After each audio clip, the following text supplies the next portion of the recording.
Canadian Peace Alliance is Canada's largest umbrella group of peace and anti-war organizations. We represent about 140, 150 member groups ranging from large trade unions to community groups like Davenport Neighbours for Peace. Our voices are about 4 million strong.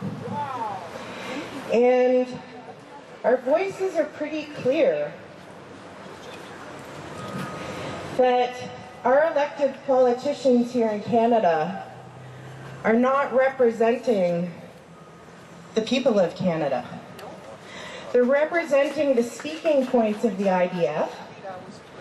They're representing a political elite that favors impunity for war criminals over humanitarian aid for those who are in the greatest need.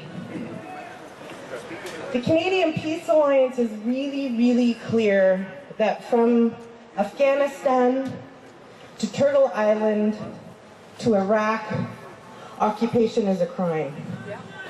And it's really important that as we continue coming together in the different aspects of our vast movement here across Canada, that we recall that our significant contribution to the freedom of the people in Palestine is to make sure we hold our own politicians accountable who right now are offering the cloak of impunity to the state of Israel for their crimes. And how do you do that, you may ask? Well, there's been an enormous amount of local grassroots activism that's happening across the country.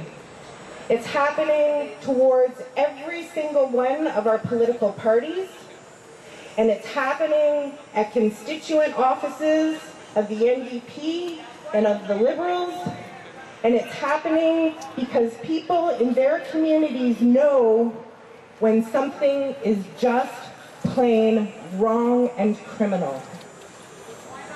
The last thing that I think we do want to make sure that we acknowledge is that when we choose to have discussions with people that disagree with our political point of view and our humanitarian point of view, is how frequently they are not able to provide clear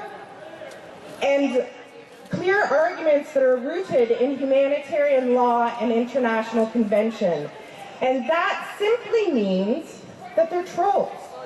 And honestly, the best way to ignore a troll is to settle down and organize together and make sure that all of our political parties are held to account for holding their own policies and their own messaging grounded in international human rights law and international convention.